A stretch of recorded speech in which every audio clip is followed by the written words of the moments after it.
नमस्कार, आप देख रहे हैं धर्मनिष्ठ पत्रिका का यूट्यूब चैनल दस्तक मीडिया। मैं विनोद शुक्ल आज नीम करोली धाम से कथा जहां की है उसी कथा स्थल से हम आपको वहां की कथाएं सुना रहे हैं और दिखा रहे हैं। आप देख रहे हैं हम जहां बैठे हैं वहां महाराज जी की ये गुफाएं हैं और विशेष बात मैं आपको बता दूं कि ये स्थल, ये गुफाएं पूरी तरह से संरक्षित कर दी गई हैं। और मैं आपको बता दूं कि जहां हम पहुंच रहे हैं, जो धाम देख रहे हैं, जिन धामों में हम जाते हैं तो कहीं न कहीं कुछ न कुछ परिवर्तन हो जाता है। लेकिन नीम करोली धाम में महाराज जी जब ट्रेन रोकने की घटना थी ना, वो मैंने आपको बताई थी, तो रोकने के बाद जब वो यहाँ रुके थे तो इसी स्थल पर आकर ये गुफाएं बनवाई थी। गुफाएं बनवाई क्या मतलब खुदवाई थी, है ना, मिट्टी के अंदर बनी थी और आज भी उसी रूप में है। हालांकि ये वर्ष 1917 का अंत होगा या 1918 का प्रारंभ, क्योंकि महाराज जी 1935 में यहाँ से मानव देह रूप में चले गए थे और से 18 साल यहाँ तपस्यारत रहने का उल्लेख मिलता है। तो यहाँ ये गुफाएं 100 वर्ष से भी ज़्यादा हो चुके हैं और इन गुफाओं के मूल रूप से दर्शन कराने के लिए आज मैं नीम करोली धाम में बैठा हूँ। आज आप मेरे साथ आइएगा अंदर और यहाँ के दर्शन कीजिएगा। प्रणाम करते हुए मेरे साथ इन सीढ़ियों से आइए और आप एक विशेष बात देख रहे होंगे कि बिल्कुल कच्ची मिट्टी है। जो मिट्टी है ना, वो मिट्टी बिल्कुल कच्ची है, उसी तरह से है। और इसके किस तरह से इन गुफाओं का मिलन हुआ, कैसे हुआ, मैं आपके साथ आता हूँ गुफा में और मैं आपको ये बताने का प्रयास कर रहा हूँ कि यहाँ महाराज जी इसी स्थल में अंदर जाकर, जमीन के अंदर जाके तपस्या किया करते थे।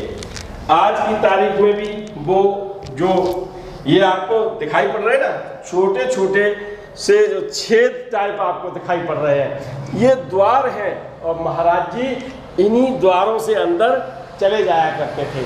ठीक है ना। तो एक कहानी में आपको महंत जी के द्वारा पूछना चाहूँगा। पहले इतिहास तो आपको ही पता है कि आप यहाँ पर सेवारत हैं। राम राम साहब। जय बाबा। हम लोग गुफा में आज खड़े हैं जी। मैंने देखा है यहाँ पर इसी स्थल पर यहाँ पर सिद्धि माता बैठी हुई है और सिद्धि माता यूं झांक रही है। अभिषेक ये चित्र और दिखा दीजिएगा इसके साथ, क्योंकि माँ यहाँ पर बैठी हुई है और बैठते हुए यहाँ इस जहाँ से महाराज जी अंदर जाया करते थे तो वो रूप दिखाया गया है। और एक चित्र यहाँ पर लगा हुआ है, जरा जूम करके दिखाइएगा।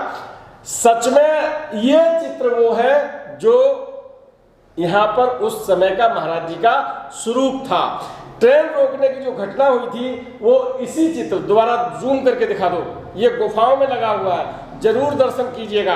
आजकल जो लोग बता रहे हैं महाराज जी के जो मैं तो ये कहूँगा 60+ के जो चित्र दिखा के बताते हैं कि नीम करोली में वो तपस्या कर रहे थे, वो नहीं है। सच्चाई ये है कि इस रूप में आप यहाँ पर आए थे और यहाँ से जो गमन हुए हैं, यहाँ से जब गए थे, वो चित्र भी दिखा दें। चलिए, एक सामूहिक चित्र है, स्क्रीन पर ये लगा दीजिएगा और इस चित्र में महाराज जी बैठे हुए हैं। एक बात और बता दूं, यहाँ पर जब वो आए थे तो जटाएं थी उनके, चित्र में जटाएं हैं, आप देख सकते हैं। और यहाँ पर उन्होंने जब यज्ञ कराया था तो जटाएं त्याग दी थी। ये चित्र भी देख लीजिएगा, है ना। एक जटाओं वाला चित्र, एक बिना जटाओं वाला चित्र, दोनों चित्र दिखाइएगा। और दोनों चित्र के बाद ये मैं आपको बताना चाहूंगा, जो जटाओं वाला चित्र है, इसी रूप में रेल रोकने की घटना घटित हुई थी। महाराज जी ने रेल रोकी थी। ये क्या सत्य है, मैं आज उसी स्थल पर फिर ले चलूंगा, लेकिन आज हम यहाँ गुफाओं की बात कर ले।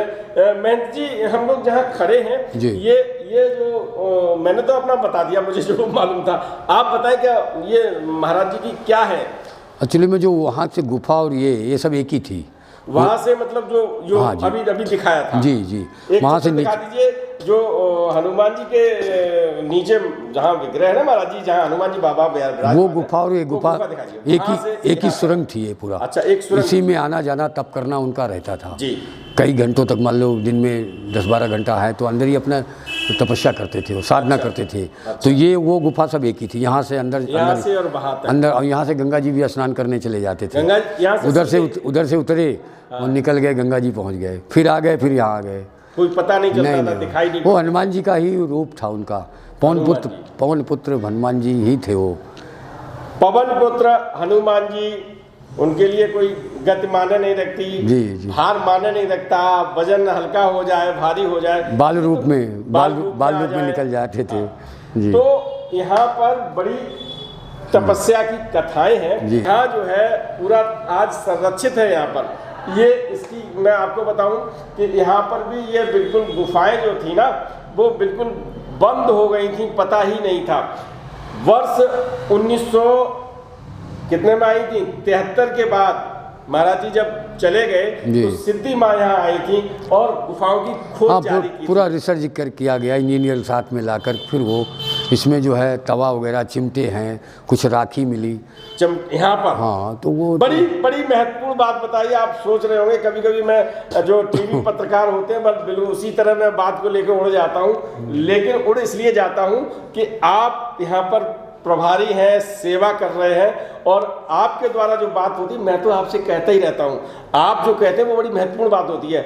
इसी गुफा में यहाँ पर जब खुदाई हुई थी तो यहाँ पर चिमटा मिला था और साहब तवा वगैरह मिली थी, आग की जो बबूत मिली हो सकता है भोजन प्रसाद बनता रहा हो, यहाँ प्रसाद का कुछ अंदर ये कुछ यहाँ सिस्टम रहा हो, चलता रहा हो। क्योंकि तवा मिलने का मतलब कि चिमटा तो फिर प्रसाद बाबा के लिए बनता हो। हाँ, ये भी हो सकता है कि जमीन में ही ये सब चीजें हो, लेकिन वो चिमटा साहब कहाँ है आजकल? हाँ, वो तो नहीं पता। वो माता एक्चुअली में माता नहीं चाहते, मैं आपको बता दूं कि वो चिमटा सिद्धि माता के साथ ले गई। हाँ, वो माता जी ले गई और वो कैंची धाम में संरक्षित है। हाँ, वो वहाँ पर होगा, है ना। महाराज जी की जो चीजें मिली थी, मैं आपको बता दूं, मैं वहाँ गया था चर्च लैंड में, तो वहाँ महाराज जी के जो वहाँ भी लोटा मिला था और बर्तन मिले थे। महाराज जी का दांत स्पर्श करने का सौभाग्य मिला था। महाराज जी के द्वारा पहनी हुई धोती मेरे सिर पर अशोका दीदी ने रख दी थी, मेरे लिए बहुत बड़ा ताज था वो। तो महाराज जी से संबंधित जो चीज़ें मिलती हैं उन्हें संरक्षित कर लेते लोग। मैं रब्बू दादा के यहाँ गया था, दिखा दीजिए, भाभी माँ बर्तन लिए आपको दिखा रही हैं, पूजा करके सामने वो है। ये सब कथाएं मैं आपको सुना चुका हूँ। इसी तरह से यहाँ पर महाराज जी के द्वारा जो चिमटा प्रयोग किया जाता था, और मुझे लगता है कि वो चिमटा शायद, ये मैं कह सकता हूँ केवल, ये हाँ, ये चंदन है, ये मिट्टी है कि इसको मैं पुनः प्रणाम करता हूँ। और आपने मुझे ये आप सभी को दिया, नहीं सभी को, आपके द्वारा सभी को आशीर्वाद हो, सभी दर्शकों को। और ये जो है हम थोड़ा सा यहाँ ग्रहण भी कर लेते हैं, जिससे ये प्रसाद रूप में आप सब लोग मन से ग्रहण कर लीजिएगा। तो क्योंकि समय बहुत ज़्यादा ले लिया है मैंने आपका, मैं फिर आपसे मिलवाऊंगा कथा स्थल से। कथा की बात आज हम महाराज जी की गुफाओं के दर्शन कराते हुए आपसे विदा लेते हैं।